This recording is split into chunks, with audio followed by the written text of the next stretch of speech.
In front of me is one of the most profound flagship cameras that Nikon ever released, Nikon Z9.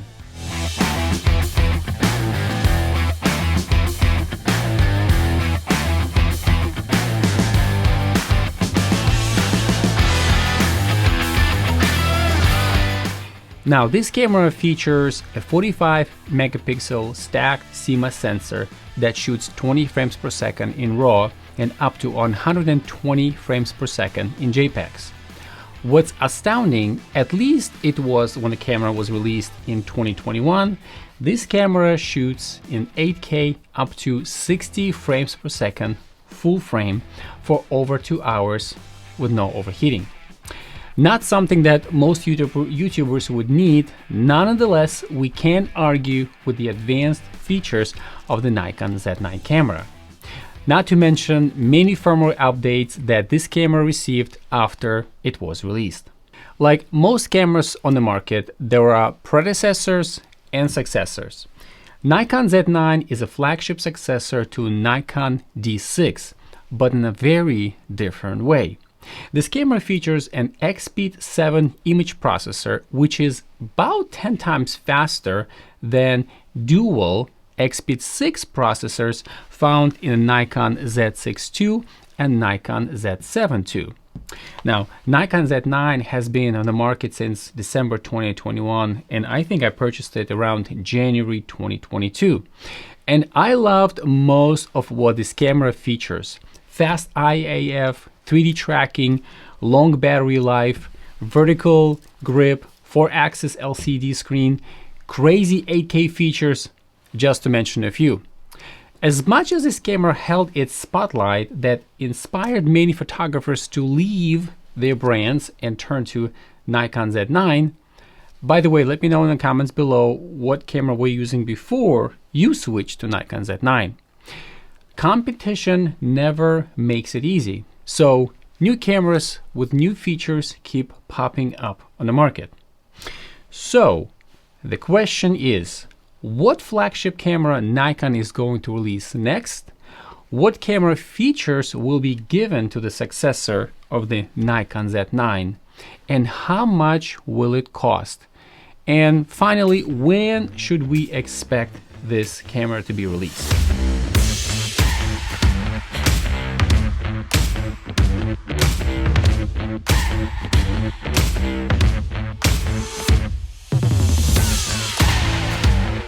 You see, 6 months before Nikon Z6 III was announced, I performed a camera market analysis and developed a list of features that Z6 III would offer, and it released the video for that.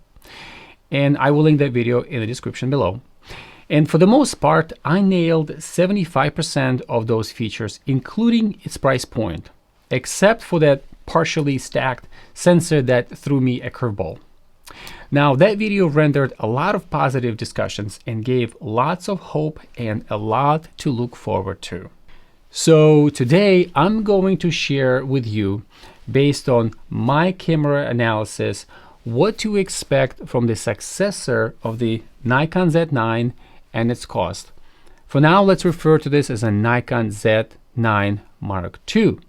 And I have to tell you, this could be the next most important camera ever from Nikon. So grab a cup of coffee. I think this is going to be very interesting. Now, just a full disclosure, I don't have a crystal ball, but I do have a good sense of camera market, its competitors, and general knowledge of where today's technology is at and where it is going. Based on that, let's go over what to expect from Nikon Z9 Mark II and its price point. Before I can share those features, let's establish a frame of reference about the Nikon flagship cameras, where it was, when those cameras were released, how much we paid for it, where it's at today, and where it is going. All right, so let's take a look at very first Nikon flagship camera. So the very first camera that we know of is as Nikon D1, and this camera was released in June of 1999. Now, when I give you the date, it was just announced or released, but it's around that time frame within a few months. This camera was 2.7 megapixel DX sensor, and it was shooting at whopping 4.5 frames per second, and it cost $5,000 back then in 1999. Now, this is over 25 years ago, and $5,000 back then was a lot of money, and this was the Nikon's first flagship camera. The next camera was released, and it's more of just kind of revisions and refreshers as Nikon D1H and Nikon D1X, and both came around, around the same time in 2001 in February. And D1H had a 2.7 megapixel DX sensor that was shooting at 5 frames per second, and D1X was a 5.3 megapixel sensor, right? We have a little bit increase in resolution, but we have a decrease in the frame rates, and that was at 3 frames per second, and both cameras came at $5,000. Now, the next successor to that was the Nikon D2H and Nikon D2X, and these cameras came about 2 years apart in July of 2003, and then September 2004 for the D2X. Now, the difference between these cameras was pretty significant because D2H was shooting had a resolution of 4.1 megapixels, and D2H was 12 megapixels. So this is like a 3 times jump. Now, the difference was the D2X had only 5 frames per second shooting, and D2H was at 8 frames per second. Again, both cameras came at the $5,000 mark. As we can see, at this point, Nikon is kind of maintaining its price point. Then in August of 2007, Nikon released D3, and from what I remember, this is probably one of the sweetest cameras many experience because now we're shooting in full frame at 12 megapixels. And the camera was shooting at 9 frames per second. We have a larger sensor, and this is basically, if you want to say, sort of a full third version of the flagship Nikon camera. So that's August of 2007. Moving on. Then Nikon released a D3X and D3S. By the way, if you guys are familiar with any of these cameras, if you have experience, let me know in the comments below. I would love to know which one was your favorite and why, and whether you're still actually shooting with those cameras.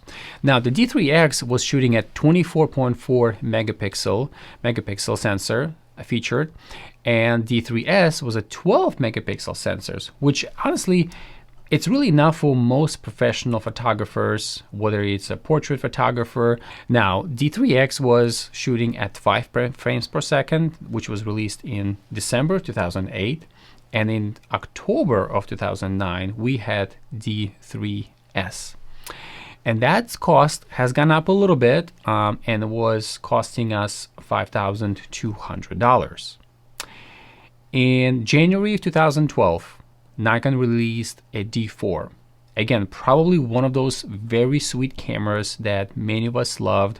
It is almost like a sweet spot for the sensor megapixels that we have, which was 16, and it was shooting at 10 frames per second. This price has gone up quite a bit. Now camera was selling at $6,000. Subsequent to that, there was a D4S. Again, the only difference was this camera was also shooting 16 megapixels, but at 11 frames per second, and was costing $6,500, which was released in February of 2014. Now, I might be missing some of the minor revisions to cameras here. If you see a model that I might have missed, please put it in the comments below. I'm more than happy to take the fold. But this is from I remember and my kind of research that I've done. The fifth evolution of the Nikon flagship camera was Nikon D5. And again, this is one of those cameras that brings a lot of warm memories to a lot of people. And at that time, I personally purchased, in front of the flagship camera, which I couldn't afford at the time, I was able to afford the D500, probably one of my most favorite cameras.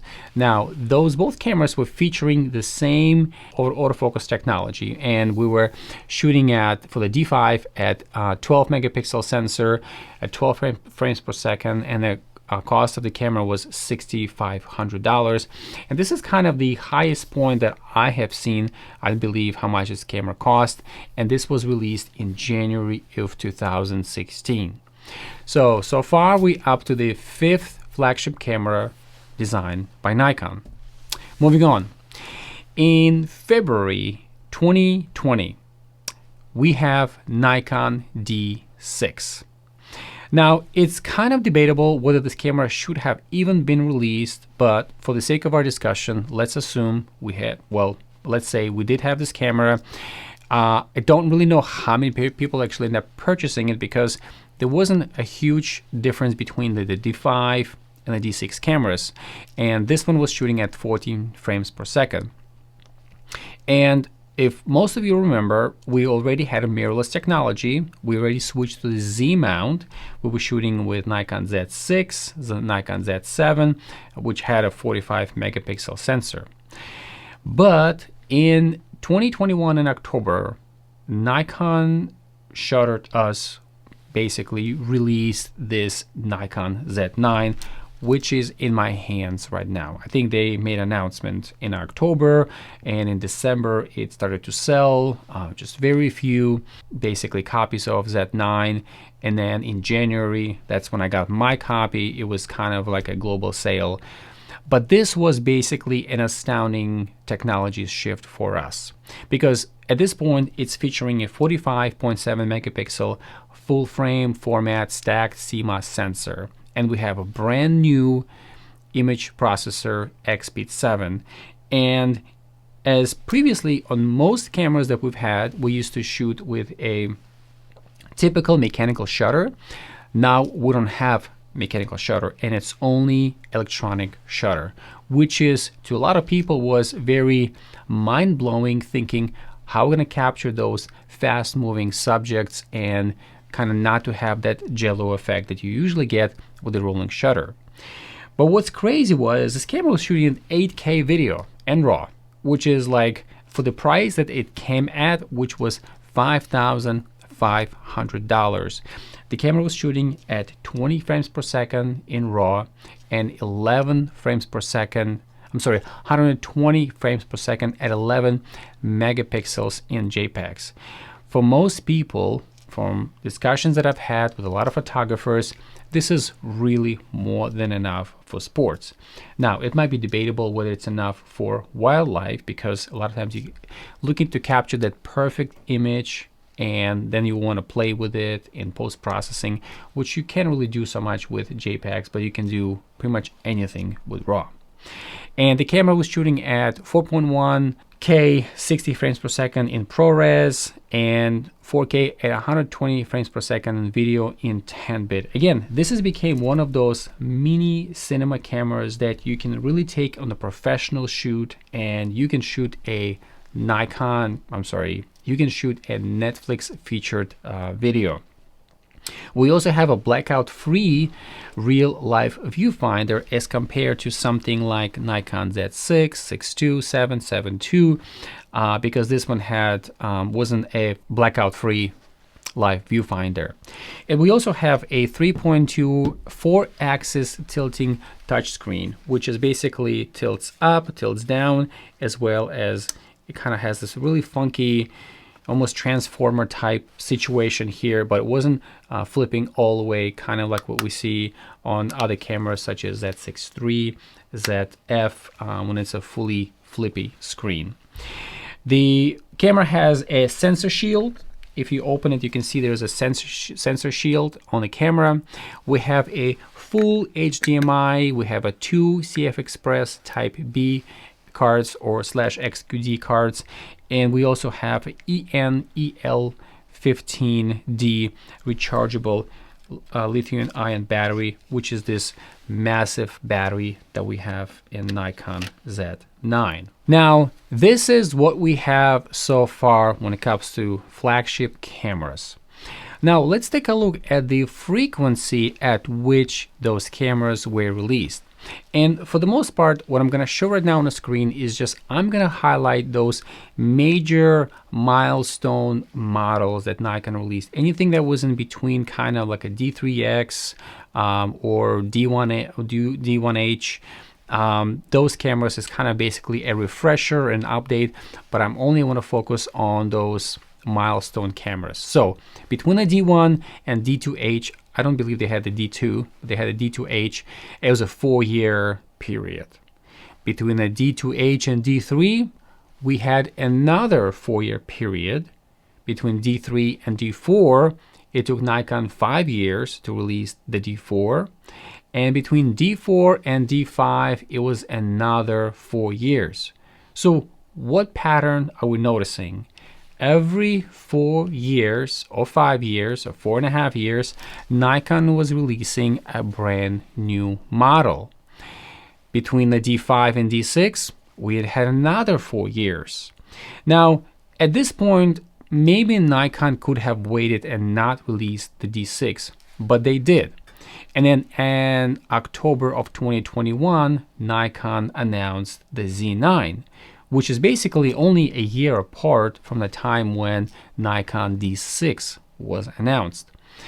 So I'm not going to say this is necessarily kind of a pattern, but it's more of an anomaly. And this is more of a technology change that Nikon was going from the F mount to Z mount for the flagship camera.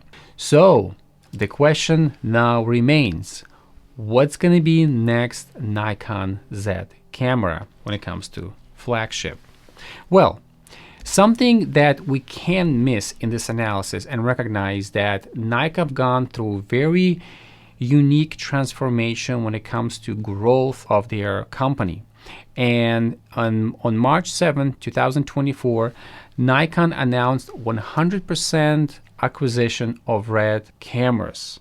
And this was a monumental move to Nikon because they've never had a cinema line cameras. Now at this point, RED became 100% subsidiary to Nikon, which means that legally they have 100% rights to do whatever they think needs to be done with RED company. However, to my knowledge, and everything has been available to us when it comes to information, that RED is continuing to function as its own company, which I'm glad they are, because they're producing absolutely phenomenal cameras, and many Hollywood films have been shot on those cameras. Nikon paid $85 million, 85, 87, something along those lines to RED. And RED is actually a US-based camera manufacturer that specializes in digital cinematography. So now we have a Japanese company that fully acquired a US-based company. And RED and Nikon agreed that the acquisition is going to meet the customer needs. I have a good feeling that there has something to do with the patent that RED had for the video RAW. Now, but the key point here is RED and Nikon announced that they're gonna be increasing the customer service experience. But what's importantly for us to know is that they're looking to merge their strength. And one of the strengths that RED has, besides just being a digital cinema camera company, they have developed and been using a global shutter, something that we know, and it's Nikon's, we call it for now a partner, RED V-Raptor X. And this camera actually features a 35.4 megapixel full frame sensor. Now it does have an RF mount, which most of us believe most likely Nikon will maintain that mount, but will also add a Z mount so that we can utilize all those wonderful lenses that we have with the Z mount from Nikon. And this camera shoots at 8K up to 120 frames per second. Now, something that we have with Nikon, currently Nikon Z9, where we can shoot 8K up to 60 frames per second full frame. But what's different about this global shutter is that It has no blackout. Basically, it's a global shutter that doesn't cause a blackout in the viewfinder, which makes it easier to track subjects. Has accurate flash exposures, and the meaning of that is that it's a global shutter that ensures that the flash is synchronized with shutter speed. And it's ideal for fast-moving subjects without any distortion. And camera can capture that, specific sensor can capture short pulses of light. Basically, it's in a single instant, so it doesn't accidentally capture a flickering patterns, something that we sometimes actually may see at the stadiums with the LCD screens. Now, the Red V Raptor X can also shoot 6K up to 200 frames per second with its global shutter, and even going to 4K up to 240 frames per second. And that's kind of crazy. Not something that most of us will ever need, but when it comes to cinematography and many different types of films that being shot with the camera, I'm sure this is a very useful feature. Now, do we have any other cameras on the market that's available to consumers today? The answer is yes. And that is a Sony A9 III that's being sold at $6,000, and which was announced in the spring of 2024. What's different about this camera is that it features a 24.6 megapixel full frame global shutter sensor. And the camera can shoot up to 120 frames per second continuous shooting, and I believe that's actually in RAW. Now, the difference here is most cameras' maximum flash sync speed is maybe 1/200, perhaps 1/50th of a second. Well, what's different with the Sony A9 III, it can capture up to 1/80,000th of a second when it comes to maximum flash sync speed. I believe that Z9 currently captures 32,000th of a second, but again, it's only the shutter, electronic shutter itself. Now, this one can actually, the flash sync speed is 1/80,000th of a second. That's why you kind of have this instantaneous capture of the image by the sensor, and that's why we can actually capture 120 frames per second in RAW. Now, the camera obviously shoots at 4K 120, has a 4-axis tilting LCD screen, which, in my opinion, is probably one of the best LCD screens that's available on the market right now. I'm not sure if this is actually a patent technology by Sony, where you can have only these LCD can flip up, but it can also close and then sort of do kind of a flip all the way. So almost becomes like a vlogging camera, basically fully flippy screen. So I really would love to see Nikon implement that technology, if it's possible for them, with the next reiteration of the the mirrorless cameras. And that camera, which is the Sony A9 III, has a 2 CF Express Type A cards, which are the smaller cards, which is not the CF Express Type B. So that's what we actually have when it comes to the current competition of the global shutter cameras that's available to us today. So now it brings us all the way to, we kind of established our frame of reference, where we have been before, how much we paid for those cameras. Let's figure out right now what I think next flagship camera is going to be. If you remember, since the time when Nikon released Z9, it really has been, every single time a new mirrorless camera came out, it's been a wow moment for us. Everybody was looking forward to something smaller than Nikon Z9, and Nikon was gracious enough to give us a Z8, which is basically a baby Z9, except in a smaller body, similar to that of D850. And camera had the same sensor, 45 megapixels, but it was about $1,500 less than the Z9. And then Nikon came out with Z8, ZF, which is basically, that's the camera that's actually recording me right now. The ZF has a fully flippy screen, had an XP7 processor, was nearly as good in autofocus as the Z9, but it has this retro style to mimic the DF camera that we've had before. And now recently they came out with the Nikon Z6III, which is mind-blowing camera again. So every time we have this new reiteration of the Nikon Z cameras, it is a wow moment. So I fully expect that the next camera that we're gonna have with a Nikon Z flagship camera is gonna be the next wow moment. So let's think about the name. Probably Nikon Z9 Mark II. However, it's not out of the question that Nikon may give it a new succession name that will be very distinct to this global technology sensor that we may have with the next camera. It could be called a Nikon Z9X, which is kind of depicting the number 10 Roman numerals, or it can simply say Nikon ZX, which again will be the successor to Nikon Z9, and X being a Roman numeral meaning 10. However, Nikon always stayed under that kind of the single digits numerals to depict their flagship cameras. So probably it's going to be Nikon Z9 Mark II, but it's not out of the question that it could be ZX or Z9X. All right, so what do we expect from this Nikon Z9 Mark II camera?